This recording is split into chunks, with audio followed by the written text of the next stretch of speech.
Hey y'all, welcome back to SunshinehazeCo.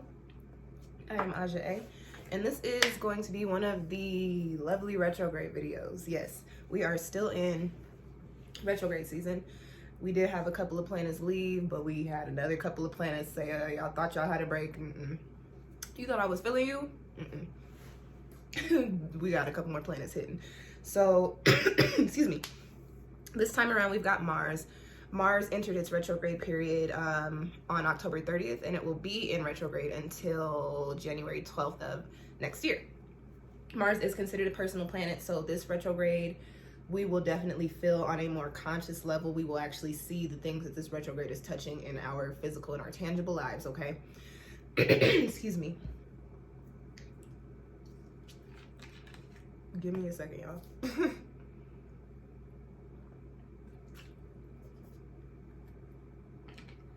Did that help? I think it did. Okay, I think we're back in business, y'all. So before I get into the specifics for Mars, let's just break down what a retrograde is really quick.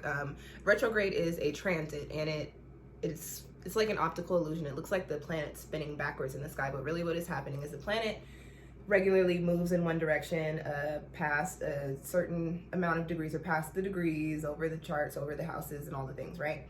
At a certain point it stops and turns and goes back over those points, but it's not spinning backwards, okay? It's just moving in a backwards motion over those points, and then it stations direct and it moves back over those points again, and then it's completely out of all the points that it kept touching all through the retrograde period. So you've got the pre-shadow, which is the points, the degrees of where the retrograde is going to be throughout the duration. The starting degree, that's the pre-shadow once we get into it, where it starts. Then once we move through the retrograde, and then once you pass those in a direct motion past those degrees again, that's the post-shadow period. So pre-shadow will be starting on September. Yeah, I'm definitely already feeling this bad boy. September 3rd. It started on September 3rd, and the post shadow will be going until March 15th of next year. So a lot of us have, like myself, have probably already been feeling this Mars retrograde energy, okay? Retrograde energy is, I like to speak to it like reflecting and correcting. It gives you a moment to kind of stop, slow down, reanalyze, go over your plans, go over your process, look at what's working. You guys, I just ate. I think that's actually what's going on. I'm over here burping, coughing. Like, girl, get it together. You get a moment to stop, reflect, reanalyze, look at your process, look at what's working, look at what's not, get an idea of where you want to move forward, make corrections, and then when when the planet stations direct, you now have all of these changes that you've made to your process, to your path, that you can apply and move in forward motion with, and things start to play out a lot smoother and start to seem more abundant and like they're actually, coming into play. So that's basic retrograde energy, okay, guys? Excuse me. What is the deal? I'm like, the food wasn't that, I'm a spicy food girl. Like, it wasn't that spicy. It wasn't really spicy, but when you eat something and it's got a little kick, but it's not like a kick enough to where you're like, ooh, that was spicy. But you're like, ooh, it's got flavor. It had flavor, it was good. But sometimes like there are certain like peppers and seasonings that just be making you cough, and I think that's what's going on, because I'm like, my tongue is not burning, I'm fine, but I'm coughing. Like, bear with me, y'all.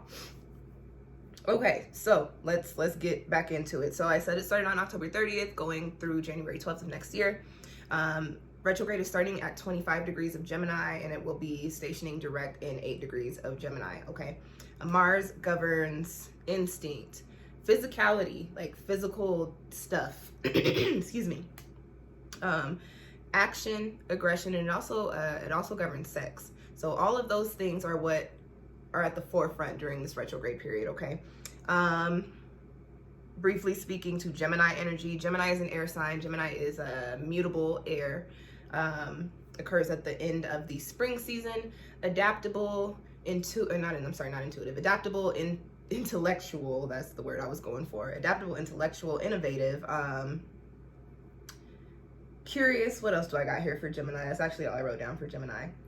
Curious, and they're also very communicative. Gemini is an air sign. On the shadow side, Gemini can be superficial, impulsive, aloof, and very indecisive, okay? And as with any air energy, they also, on the shadow side, they definitely have a tendency to be a little detached sometimes. Thought the peppers were calming down, y'all.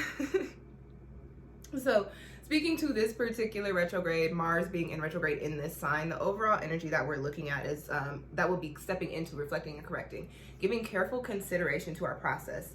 And in doing so, coming up with innovative, creative ways to achieve the goals that we've put in place for ourselves, especially ones that were like, I've been trying to get to point A from point wherever for I don't know how long, and I don't know why it's not happening. Coming up with new ways to actually see some steps being taken in those spaces, okay? What else do I got here?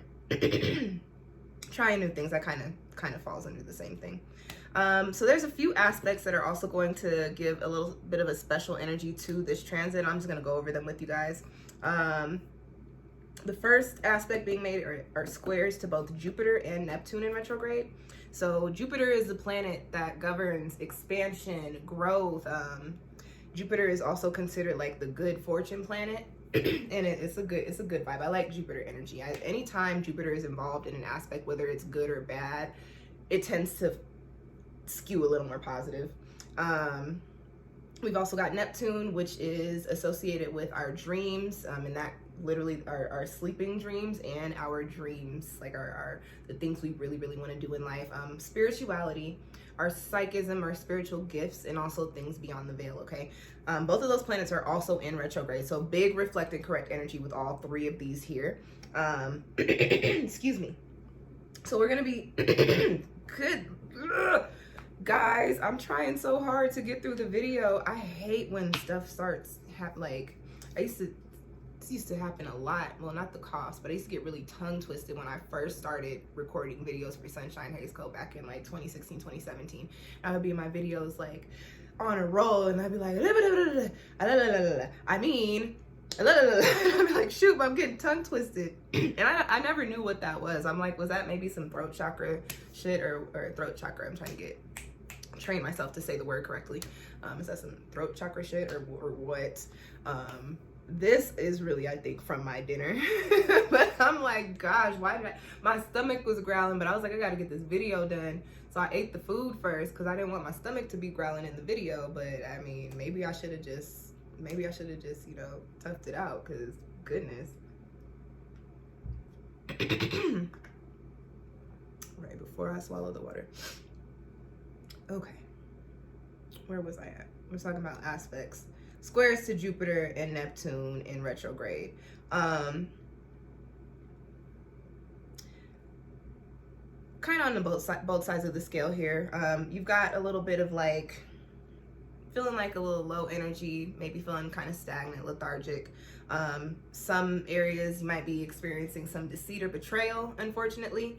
But on the other hand, you've also got this motivation to start on whatever process or whatever changes you want to see come in so that you can get to the success that you've envisioned for yourself, okay?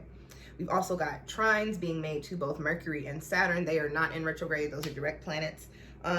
This is a more of a positive energy here. The trine is more of a positive aspect as well.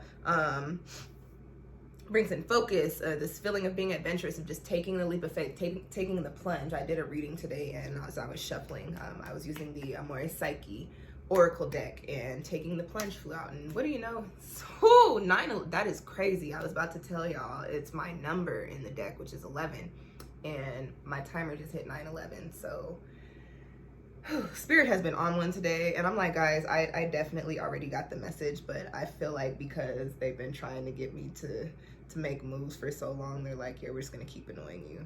We're just so you hear us, just so we know that you hear us. We was talking about your number. Here's your number. Here's your number.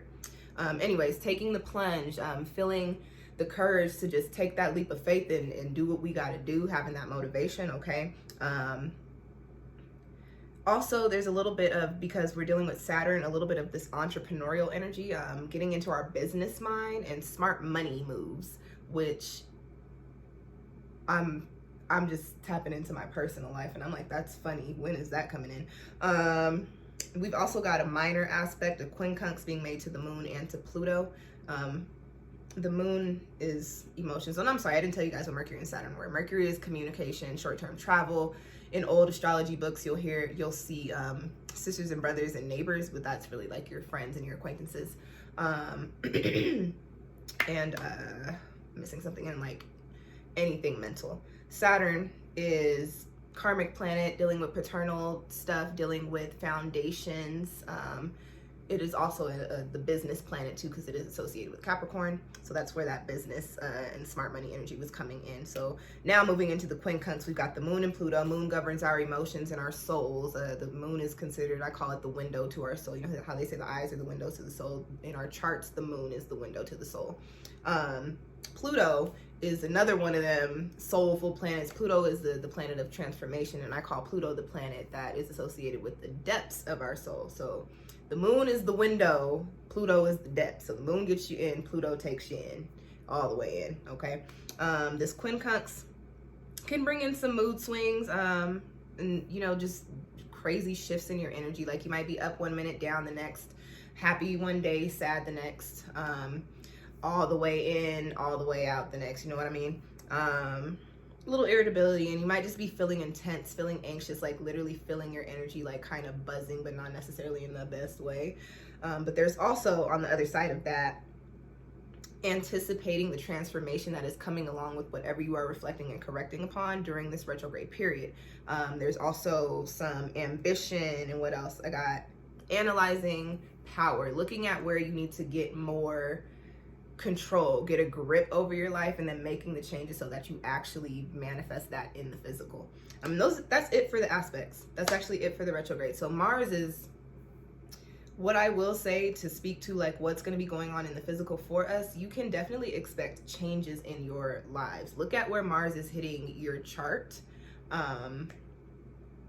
Look at where Mars in retrograde is hitting your chart, lining up with the current transits in your chart. Look at where you have Mars in your chart. Look at where you also have Gemini in your chart, or what houses are in these signs, and you can get an idea of what may be going on for you by way of this. I have Mars in Taurus, and Taurus, you know, is associated with Venus, which is all about our creature comforts, is also associated with money and how we get to the money and our comfortability, you know what I'm saying? But it's also not the best placement for Mars. And so with Mars being in retrograde in an air sign, for me, this energy is very chaotic. This energy is not comfortable for me. So look at how your chart is set up, and you can get an idea of how you'll be working with it. Google is free. There's a whole bunch of free apps as well that you can put your birth information into and pull up the current transits. And a lot of them will give you like a little snippet of what that transit means, so you can get a little bit of an idea of what's going on there, okay? And that's it. That's all I got for this retrograde. So the people that are going to be the most affected by this transit are obviously people with Mars in Gemini, Mars-Gemini placements, or Gemini-Mars placements. Also people with a lot of Gemini, third house, or Mars. Why would I write Mars there? Gemini, third house, 25 degree, 8 degree in air placements. Oh, that should say mutable. I think that's what I was doing with the M. Mutable. Let's try that again. Gemini, third house, mutable, 8 to 25 degrees, but specifically 8 or 25 or within that orb. And air placements in your chart, you can definitely expect to be feeling it here. Also, wherever you have these placements, you can expect to see some changes or expect some things to be coming in for you as well. All right. And that's really it. That's really it for real this time. If you are interested in a retrograde reading, I personally think Mars retrograde is worse than Mercury. If we're just keeping it a buck, I am not feeling this, and I'm remembering the last Mars retrograde. I'm like, I wasn't feeling that either. So if you need a reading, and I did one for myself, I gave myself a personal reading that I give my clients today, and oh boy, you guys, the videos you will be receiving from me over the next couple of months, you guys are gonna be like, oh, okay, girl. But yeah, that reading came in clutch for me today. So if you feel like you would like one of the readings that I gave myself today, book one with me. I've got all that information linked down below in the description box. If you like this video, do me a favor, give me a thumbs up. It does help push my video to more people and make it more visible on YouTube. Questions or comments, drop them down below. What else? Share this video with any of your astrology friends or your spiritual community, especially if you know somebody is going through it and they into astrology and they're not aware of the fact that Mars is in retrograde at the moment. Send them this video. This might explain a lot for them. And that is all I got for you. Thank you guys for tuning in. I will catch y'all next time. Peace.